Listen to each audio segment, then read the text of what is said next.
Okay, everyone, thanks again for joining us for the second edition of Join the Newsroom.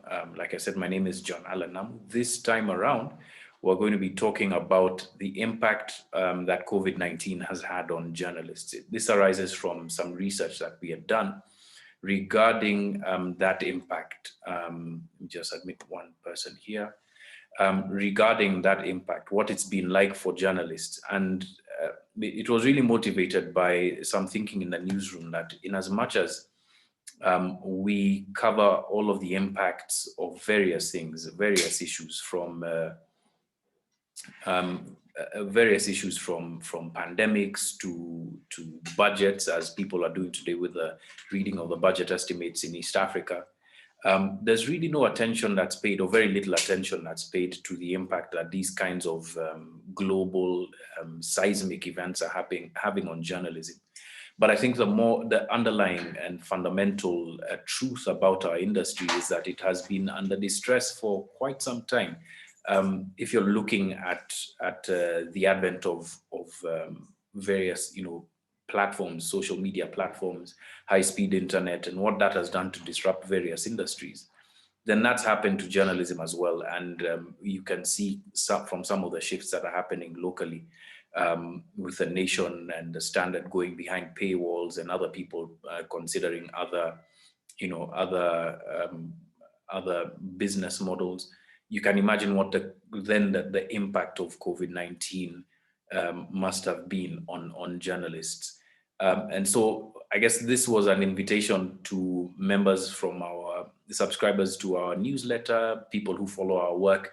Just come and have a conversation about what you think the impacts of COVID-19 have been to you personally, but also to journalism. And we'll go through some of the highlights of the report. Join the Newsroom is really an initiative by Africa Uncensored to get people from our audience to talk to us about the things that they feel very strongly about, and some of the topics that we'd like to cover. So without further ado, I'll start and I'll share my screen. And before I do so, actually, I can say a quick hello to everybody, since there's about, 7 or 8 of us here. Hi there, Maxwell. It looks like you're an anonymous figure. From the camera is a bit fuzzy, so we can't see your face properly, but thanks for making it here. Hey there, Barack, hey Preston, and Shitemi and Moses. Yeah, Santeni Sana for making it. So I'm guessing that we can start. So let me share my screen with one of the big impacts that we found from this report that we done. And Shitemi's our project manager here. He's also been doing a bit of the press around this, and so he knows quite a bit about it. And let's start with this number over here on the left: 400 journalists losing their jobs, and then of course there's 70 journalists. This was between January and April 2021, I believe. And you can see, over the time that we spent looking into this, there have been quite a number of job losses, quite a number of shifts, in how people are working, and the kinds of things that are happening. So I'll just run through some of the things that we found with regard to this report. So of course, COVID is a key issue for journalists. But look at what happens. I think for me, the story is really underneath here with some of the blue bars, with fake news being a very big concern for journalists, and insecurity. But let's spend a moment and talk about fake news for a second, and I'll just stop the share here, and invite any one of you who have perhaps a comment or a question about why it is that journalists would be concerned about fake news themselves when they're the ones who have the tools to debunk it, I guess. Does anyone have a question or a comment around the issue of fake news as well as the impact of COVID-19, perhaps not just in journalists' lives, but in your lives as well?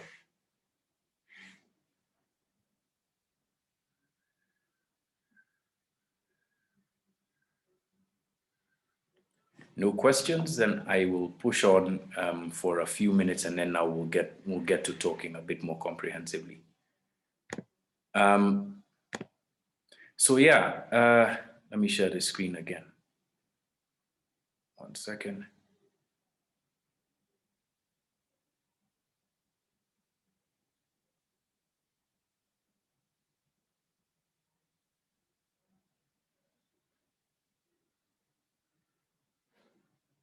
Okay, so I was just going to a slide here that I thought I'd share, and we spent a bit of time talking about the impact of COVID-19 on individuals, right? So in as much as journalists have spent a lot of time reporting about the issue, I think the impact itself on them is really a reflection of what's been happening around the world with the various issues.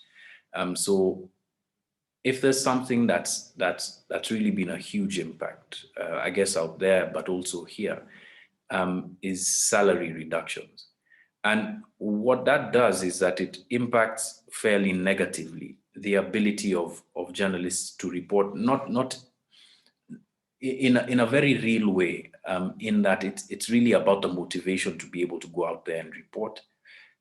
There've been in the media houses, big media houses that went without their full salaries for almost the full ride of 2021, from March until about March 2020 to 2021. And what you've seen in that is a very noticeable, but it started slowly, but it became more and more noticeable as we went forward into the pandemic. Reliance on perhaps people who are perceived to be primary sources of information, but generally on information that's that's been prepared for journalists. So not as much work goes into the journalism itself. Again, here's another I guess question from me. What do you think the biggest impact in terms of what you've seen from journalism in Kenya has been, and do you think that you can track it back to COVID-19, and how has this affected how you receive your information? Again, I'll stop sharing at this point in time, see whether there's anybody who's got a question or a comment in that regard. And I should have said at the beginning, this is really how Join the Newsroom rolls. It's not the sort of discussion that you'll see on television. It's really just supposed to be a conversation between us. So Maxwell, Joy, Moses, if any one of you have any comments, anything to say about what has happened with you receiving your news at this point in time, it would be really interesting to hear. Okay, mine is just a question. Yeah, sure, Maxwell. Mine is just a question. Okay, how can true journalism be perpetuated much as this era of COVID-19 and social media has led to matters fake news, and how can true journalism still be in our hearts and minds as journalists at the same time? Can I ask a question? Are you a journalist as well? I'm a journalism student at Chuka University. At Chuka. So just ask the question again, Maxwell, just for some of the people who are joining the conversation now. Okay. My question is this: how can true journalism be perpetuated even in this era of COVID-19? Mm-hmm. Yeah. How can now that we've been facing quite a lot of challenges, and so how can that true journalism be perpetuated? How can it be lengthened in us, much as these harsh times of COVID-19, which has come with its fair share of our troubles? I think it, at least in terms of our approach at Africa Uncensored, has always been not to be the fastest one out with content. in a high pressure situation like this, where there's a lot of there's a huge lack of information, at least even at the beginning of the pandemic. As you'll remember, there was a very, very big gap in terms of what people knew about the pandemic. What newsrooms would tend to do, and that's because they've been created to do that, is really rush to the news cycle and try and produce as much as possible. What then happened, and even some of the findings from our report reflect that, is that fake news became an issue not just outside of the newsroom, but inside the newsroom as well, right? Because you're trying to rush to the bulletin or to print with something that hasn't completely been verified, especially issues like scientific issues. What we try and do, and perhaps you could tell us whether we've done it well or not, is we've tried to step back, try and do the research a little bit more thoroughly, and then produce content that is really very fact-based and analytical. So in the last edition, for instance, of our newsletter, our data reporter Morfin Njoroge did a story where he was analyzing foot traffic in the wake of the second restrictions, the second raft of restriction of movement that were announced by the president in March, right? And what that does is that it really helps people understand why things happen a certain way, right? And the goal, of course, is to be more analytical, give you more, content or news you can use, right? And help you make sense of the world around you. So the short answer to your question, Maxwell, is in terms of when there's such a high pressure situation, that the trick, at least for me, would be to slow down and to try and figure this thing out. And when you have the right kinds of answers, then you come out with it. And bit by bit, try and then also be honest with your audience, right? Say that, we're learning this thing together with you. We're going to try and get the answers quickly for you, but we're learning about COVID just the same way as you are. And then start to produce content, that reflects that. Yeah. To the people who just joined, Kemboi, Cairo, thanks a lot for joining. Linda as well. You've just caught us at the beginning of the conversation. We're not too far in it. We gave a bit of time for people to join, and we'll keep going as the evening rolls on. But in case you hadn't seen it, or if you had, we're discussing this report over here. 1 second. I'll just share the screen again. So it's a report that we published, Africa Uncensored, with the help of InfoTrack, looking at the impacts of COVID-19 on journalists specifically. So the slide that we're on was just looking at, how COVID has affected journalists at a personal level. Of course, there's salary reduction, there's mental anxiety, job security, denial of access to information, and then other personal things like inability to repay loans. I think everybody and their cat is on Fuliza these days. And some people would say even Kenya itself is on Fuliza if you're looking at the budgetary estimates that have just been announced today. And so it's really a difficult time. But aside from it being a difficult time, I guess another interesting thing that I found, let me just try and find the slide here, are the strategies to cope with salary reductions, right? So in case you're a student like Maxwell, or you're a journalist, or you're in another profession, I'm sure some of these things that we found here that journalists are doing are pretty much the things that you've been considering as well. Just look at how many people started side gigs, and this was a question that we had for the researchers, side gigs and small businesses. I'm guessing that the side gigs would be in addition to the work that people are doing when they were on reduced salaries, and with other people now just quitting altogether and going into small businesses, right? Look at the number of people who've taken up loans, got support from family. If you add all of that, that's 14%. It's a fairly big percentage, right? But I just want to come back to you guys and, possibly just get your reactions on what you've been doing to cope, right? And whether, as journalists, in as much as this edition of Join the Newsroom is about the impact that COVID-19 has had on journalists, whether you felt a reflection of what your experience has been in trying to cope in the reporting that you most frequently go to. Preston, Linda, anyone with any reactions or questions about that? Like, what do you feel like your experience, your lived experience, is something that you also see in the press or wherever you get your news and your content?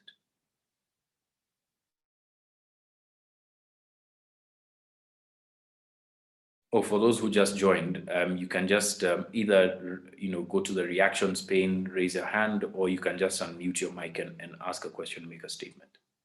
Yeah.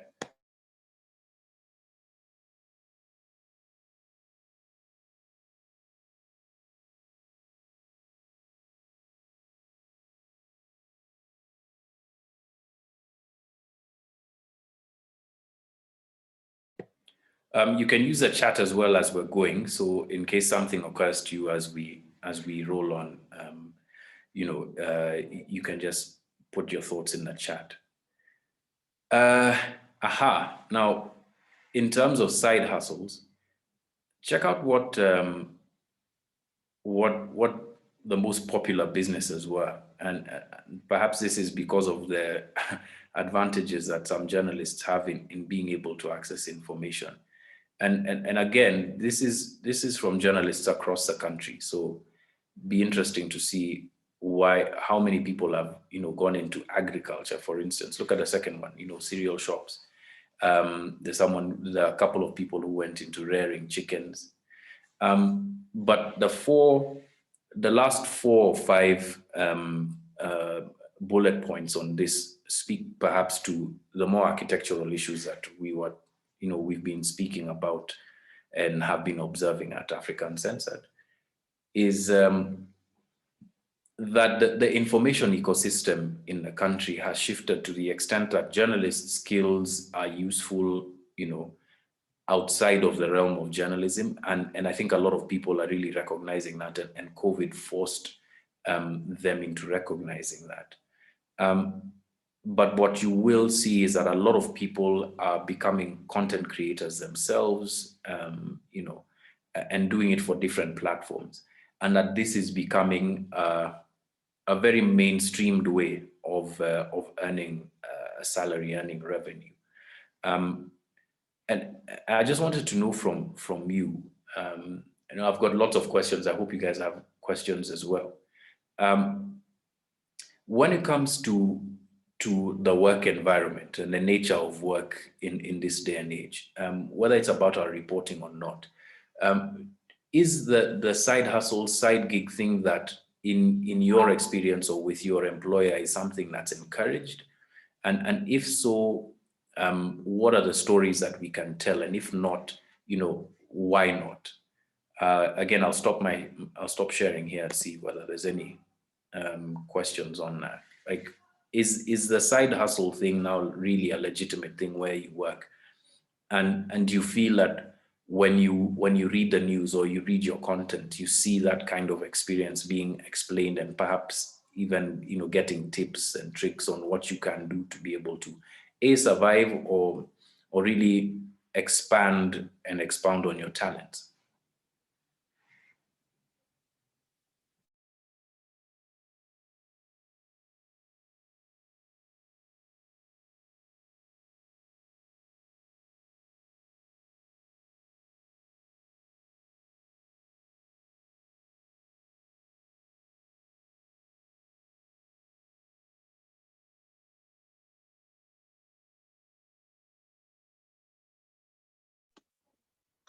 Okay, yeah, I think I can share something about that.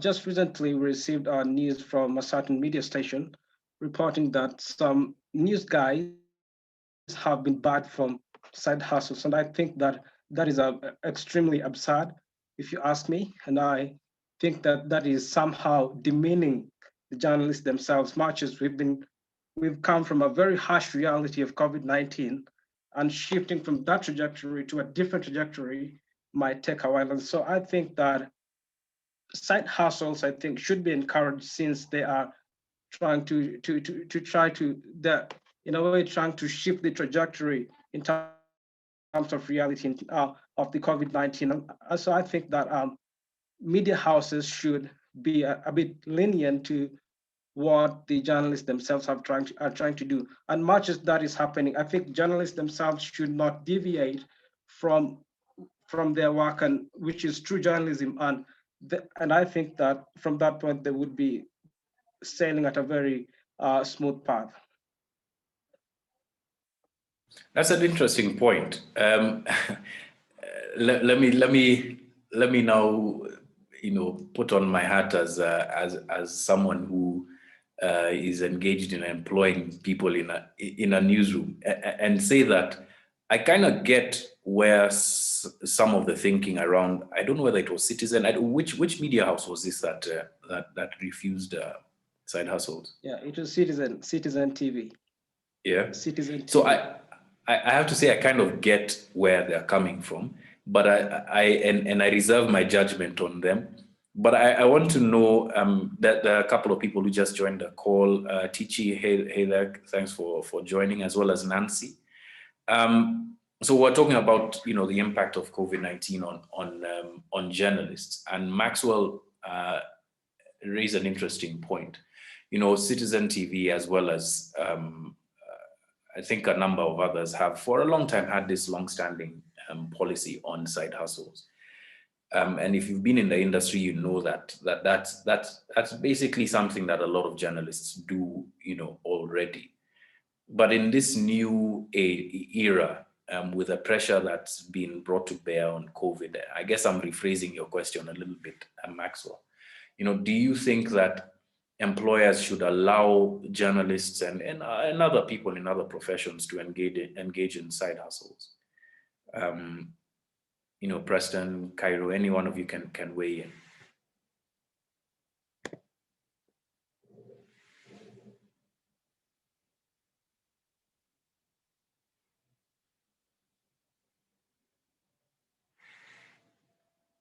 It seems that this side hustle thing is less controversial than I thought it would be. Let me then play devil's advocate a little bit. If I was, as an employer, facing falling revenues, right? My thanks a lot, Tichi. So if as an employer I'm facing falling revenues, right, and I have hired you and essentially pay you fair wage. Let's not comment about how journalists are paid at this point in time. We can have a conversation about it within this hour.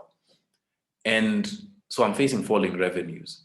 I'm trying to shift to a digital environment and try to do business there. There's a digital services tax. I haven't even gone through now, I'm just speaking to myself. I haven't gone through the budget estimates to know what impacts there will be on the media industry. And then someone tells me, look, I can't give you all my time, right? Allow me to go out there and do what I need to do to be able to earn a salary. Is that fair? From now, if you're looking at it from the employer's point of view, is that a fair ask that journalists might want to make? Would it be fair in your own profession? I should ask as well, because I don't know what everybody here does.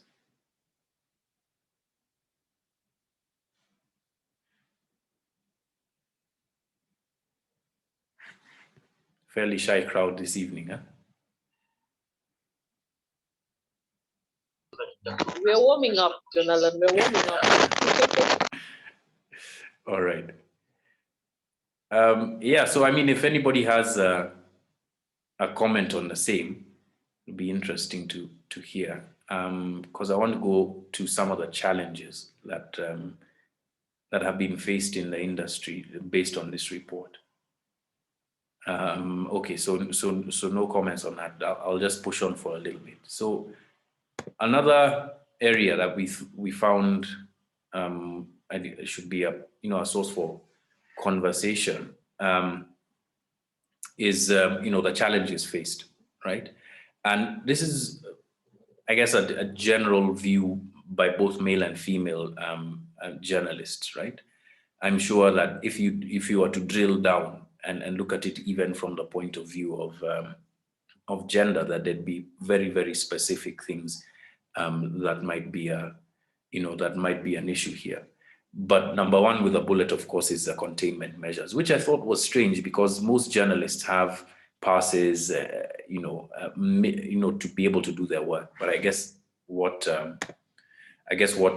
this was a reflection of is how these restrictions and the containment measures, impacted their lives outside of journalism. But look at number two, and maybe we should spend a bit of time here, right? Because everything else is 5% and below. Even the fake news that was a concern earlier on in the report. Inadequate access to information, right? Access to information is the lifeblood of any democracy, and it's the fuel, that drives journalism, really. And it's been an issue for a while now, but within the context, under the prism of COVID-19, what you're seeing is that even journalists themselves realize just how little information there is out there, not just about the pandemic, but about other things that we're constantly being asked about. Mutahi Kagwe's numbers correct? Tufungulie server, let's see what the numbers are like.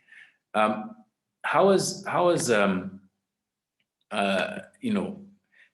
what are your feelings about the access to the information ecosystem in the country? Do you feel like when you pick up a newspaper, or you switch on your TV, or you go online to watch or to read from your favorite news site or from your favorite journalist, do you feel like you're being told the truth? Like that all the information that should be in the news, or should be in whatever you get your content from, do you feel like it's all there?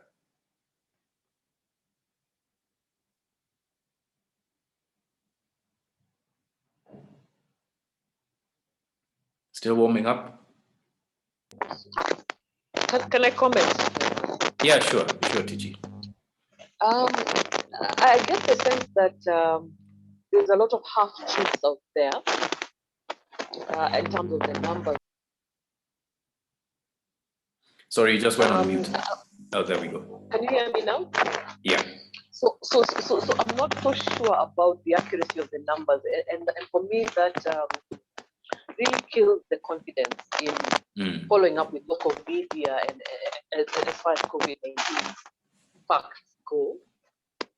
And I just feel I can't trust them enough when it comes to figures and what's going on out there. Because the other day I was listening to a drive show, and they were making comments about how Nairobi numbers are rising, let's be careful.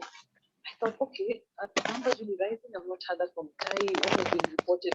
You get so confused and caught up in what's true and what's not true. I don't know if I'm alone in this.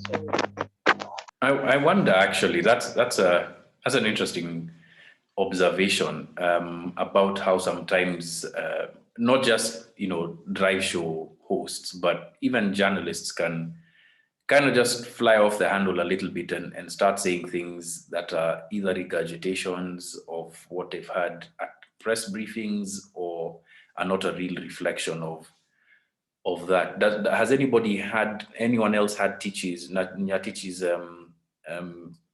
experience where when you read the news, or even if you're looking at COVID-19 numbers, you're like, maybe I should get my sources. I should get news from somewhere else. Preston, I see that you've unmuted. Go ahead. Preston. Okay. Hey, Preston. Can you guys hear Preston?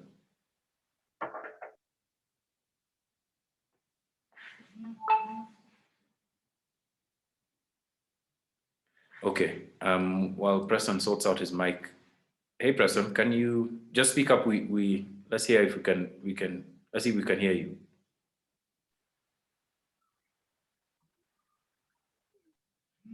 Nothing, sorry. You can chat, you can put it in the chat, eh? Oh, actually the chats, let me see. There's a question in it. There we go. So there's a sense of doubt on my part. The Kenyan media has gone to bed with the government. Wow.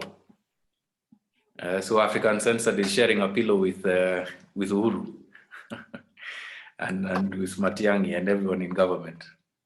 That's a sweeping judgment, but I guess, yeah, you're entitled to it.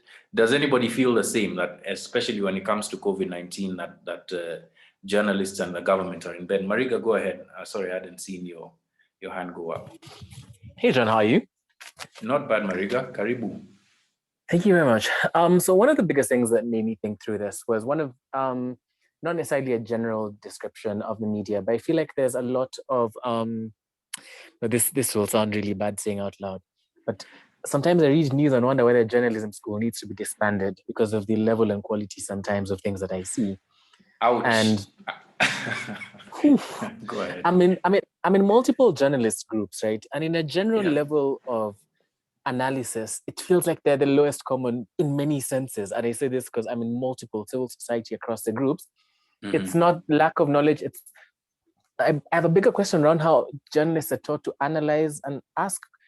For example, the two TV interviews which have happened really recently, and one happened yesterday. And my bigger question is how the questions are being asked. I disagree. Which interview are you referring to? Yesterday, the one on Maraga. And one of the biggest issues I had, for example, was that you're framing unconstitutional and illegalities as possibilities and as discussions with two sides. Because when you're asking, for example, some of these questions were asked, do you feel you should have let it go? You should have let, the illegalities go for the bigger picture. I'm like, wait, that question should not be asked in the first place, because these things should not be presented as optional. And so there are very many things which I disagree with how the question is asked and how the analysis is done. Because if you ask the wrong questions, then you have the wrong answers.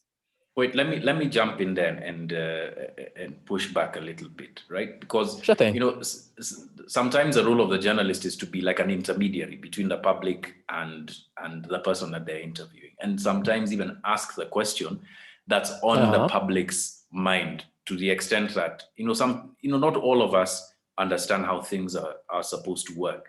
And if you're looking at it as a game of numbers, 36 judges versus 4, like that's not a bad, like if you were just to look at it from just like a general point of view, how would you have wanted the question to be framed that really brings that person who's thinking that way along in the discussion, as opposed to how it was framed? I'll have to think through that, because that was one of the two. Because the second question, let me put it, and I'll join it to that, which I disagreed with, is a lot of the framing around whether the election can be moved, again, frames unconstitutional and completely illegal acts as possibilities. Now comes the question of does the media create agendas or report news? Because if you continuously ask a certain question like that, when, for example, the law is particularly very clear about it, then I could rightfully accuse the media of creating an agenda. It is. So many of these things, if you ask the judge if he could overlook an illegality, if they could extend the election, it's an interesting thin line, because you, in many ways, should be seeking the truth. So I get the truth, and I get the fact that this is mass media. However, I believe that if I were to ask, for example, if I were to come into let me throw an absurd question. If I were to come and ask if you believe post-election violence is good or bad, that's a really bad question, but you understand it because of the absurdity in that there's no possible way it's right. And so when we talk about basic things like legal things, like when an election should be had and whether power should be extended, it's illegal. And so if we frame it as a possibility continuously, then in public discourse and in the way people interpret questions, then they look at it as a maybe, a yes, or a no. So it's a very good question you ask, is how I'd frame it. I'm not quite sure I have the answer to that. However, I think I'll take Wandia's route that me not having an answer doesn't mean the question wasn't correct. No, it's not invalid. No, that's it. No, you're correct there, and that's true. That part of the goal of the profession also is to kind of elevate the public's understanding of an issue, and therefore, especially using our laws as the thing that unifies us. So in a discussion like that, it's a bit difficult to play fast and loose with with people's understanding of the law, especially, right? But I mean, if I'm to come back to what we're talking about, and just borrow some of the sentiment from you, Mariga, that's been an architectural issue, about how to report about I don't want to call it special interest reporting or specialized reporting, but how to report on things that have a very rare or specific subset of information that you must understand. COVID is one of those situations. The law is also another one, and the economy being a third one. And access to information has been like a huge issue when it comes to COVID-19. We've tried at Africa Uncensored to get various documents, various bits of information to be able to then report better. And I wonder to myself sometimes when we're going through these struggles, not just looking at how you should be able to access information if you're getting it from a government agency, but how we can leverage, you guys, our audience, the people who watch our work, the people who are out there consuming content. How can we leverage better the information that people have out there in order to be able to do a better job of it, to make a better hash of it? Because that's a running complaint even in the research that we have. I don't know if anyone has a suggestion for us on how we can do this.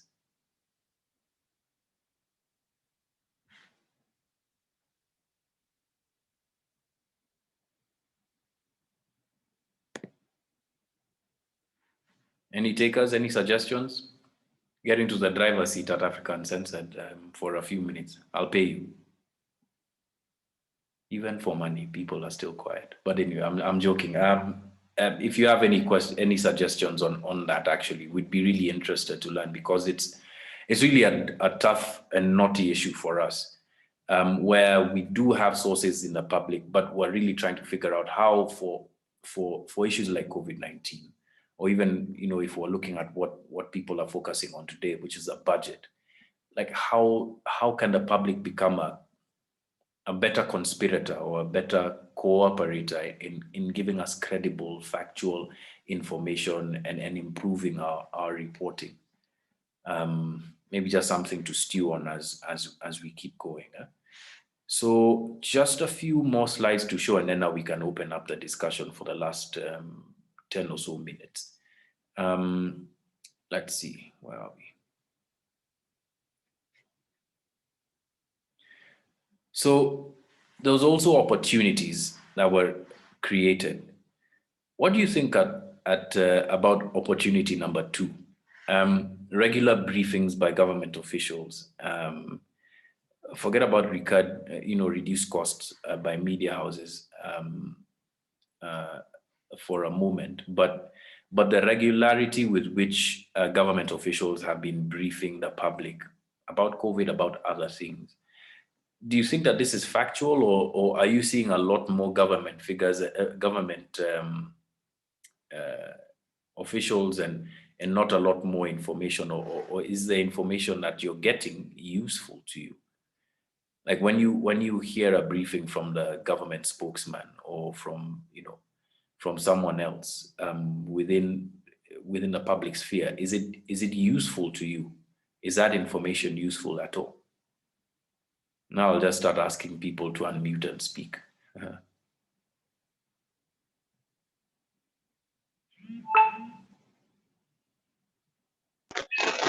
John Allen. Yes. Yes, Tichi. You know, from the very first time the government unveiled those two people who apparently were healed from COVID. I don't know if you remember that whole saga. Yeah. And I think that's when the The confidence just started going down.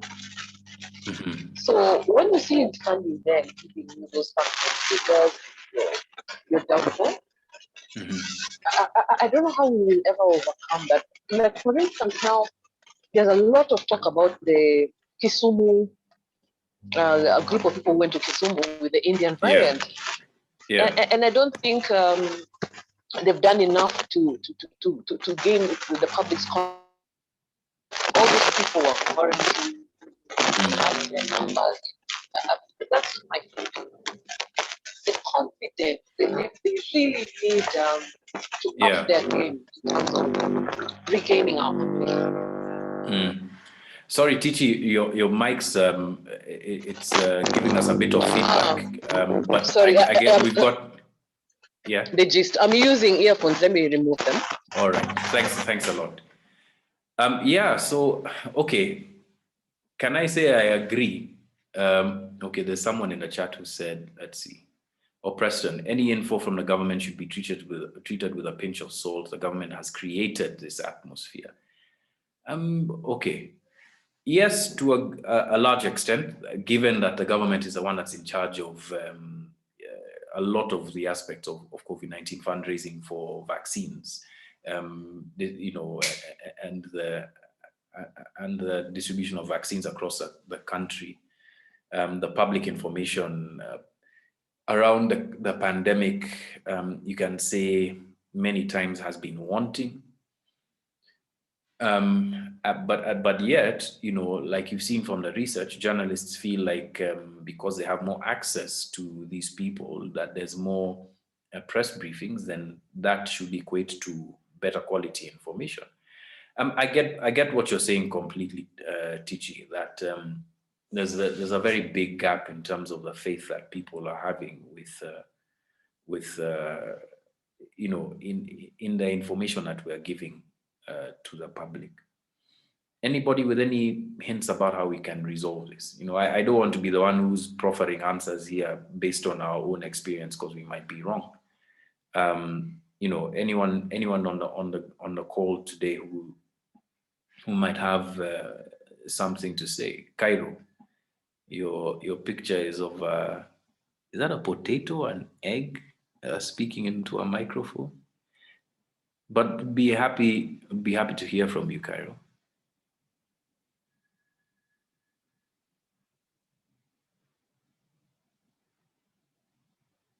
Or anyone else.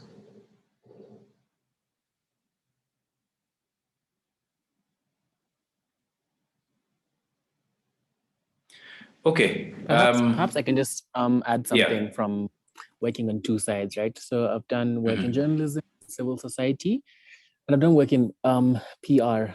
Now, sometimes some of that work is just very interesting. But anyway, so you sit in these rooms and you sit in rooms with clients, and sometimes the clients are government, and they analyze like bad PR, because that's what they look at it as. They don't look at it as news reporting, they look at it as bad stories and how do we handle it. So the first thing they do is, the first discussion usually is who's talking about it. It's John Allen. Okay, who is John Allen? How big is he and how much traction has he gotten? Okay, do you know anything about him? Then they go back to the story and figure out how can we attack the story or attack him at the same time. That's what goes on consistently. Anyone who has Gava PR and me, I've sat in these rooms. I know exactly how they get through it, right? And so are you telling me exactly what happens? Yes, this is what happens.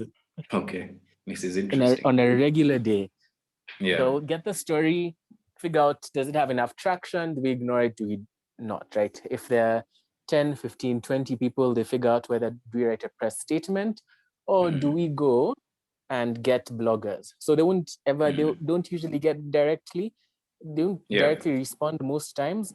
Most times that the bloggers and people tweets readily accessible, 15, 20, 30,000 bob. Basically, sometimes the intent is to drown out the news. Yeah. To drown it out enough to get it to the bottom of the timeline at some point. Now, if they can't, they'll come back for another 2 or 3 days. And so eventually, sometimes the stories are true. There are many times that the stories are true or mostly true.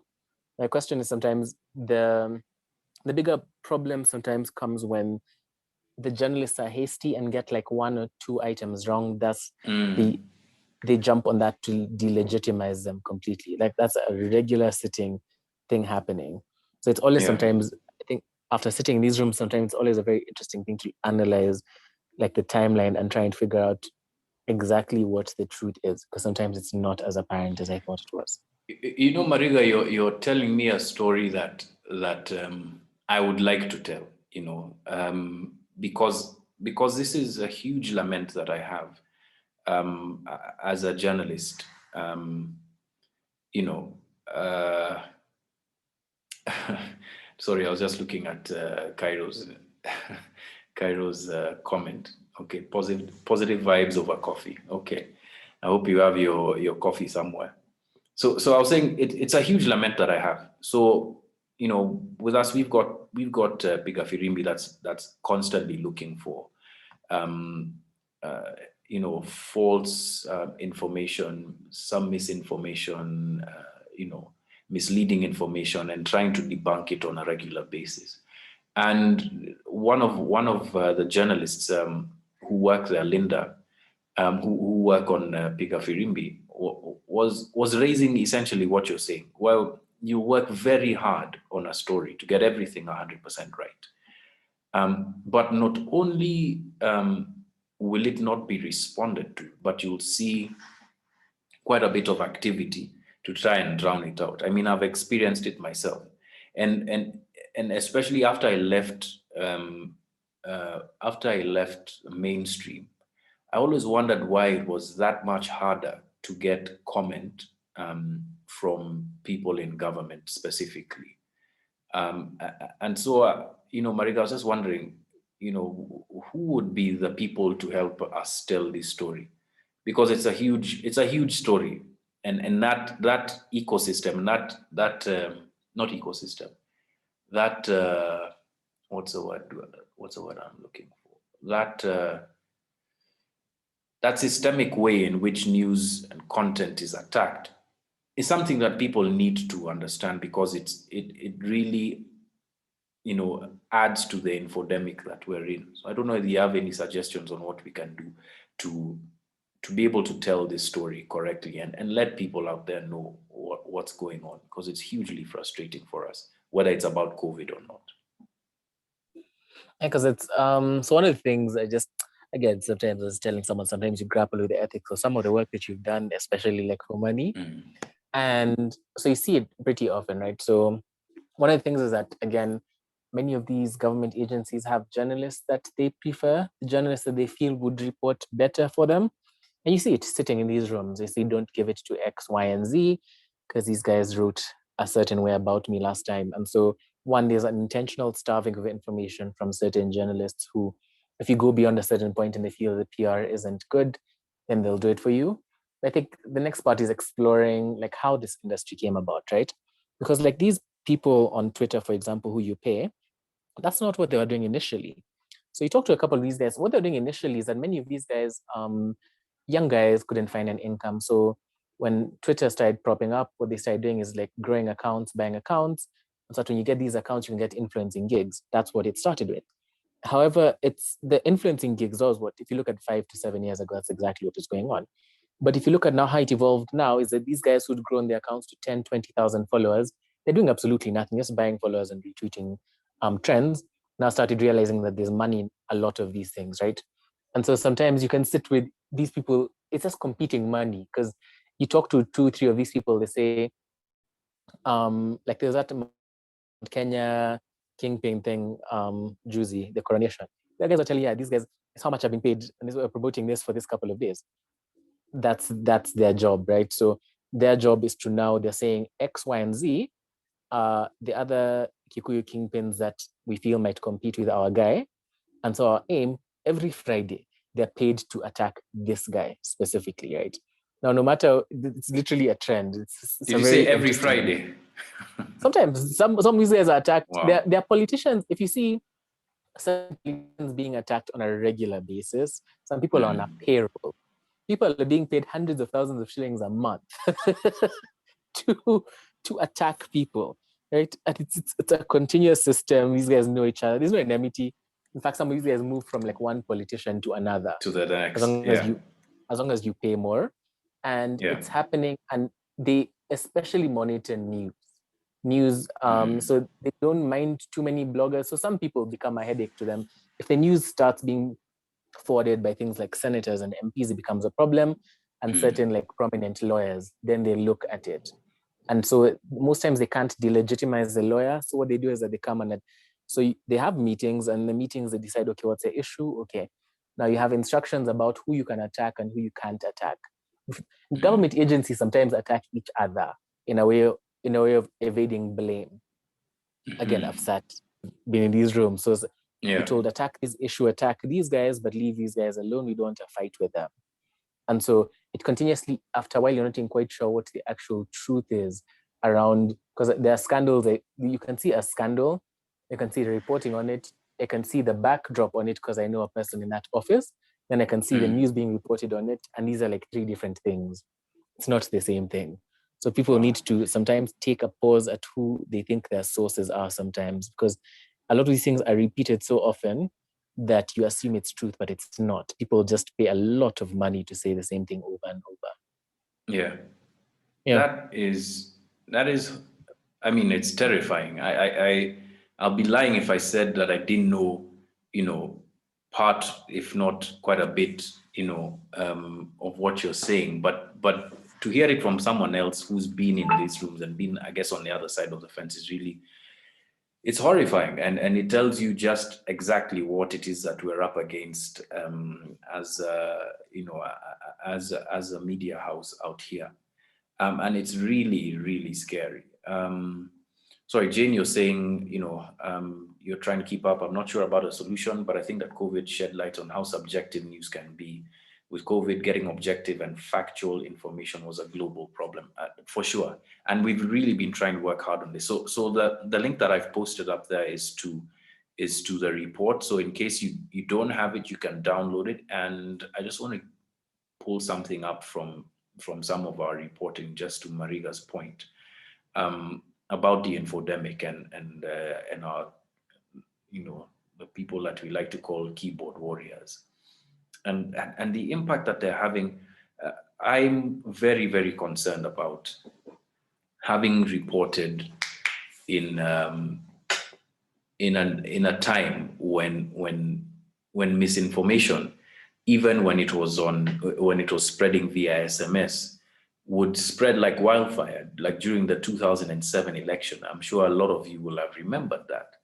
And so to see that this thing is on steroids, and there are people who are having meetings, planning exactly how they're going to, as my former reporting colleague and friend Mohammed Ali used to say, "Danganya toto jinga," to see how much time is being dedicated to that is really very, very scary.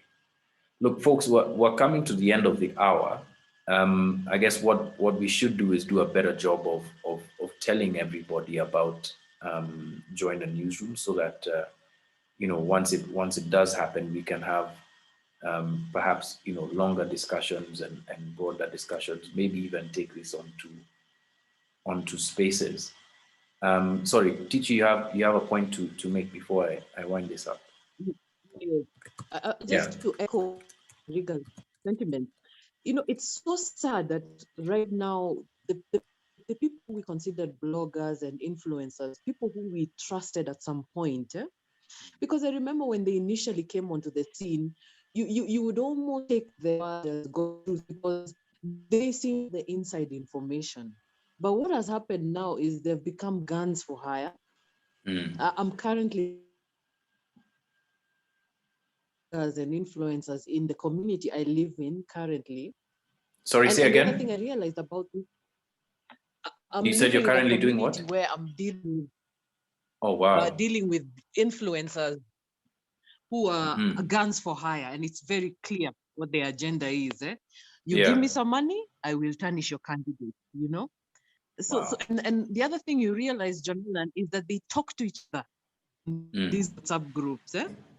They're not necessarily impacting the community at large. They just talk to each other in the groups. Yeah. But Yeah. it's really sad where we've gone with our influencers in there. And Is there an overlap where you'd see journalists who are actually in legacy media houses or well-known working for respected or credible institutions who are doing the same thing or have the same friends or are playing the same games?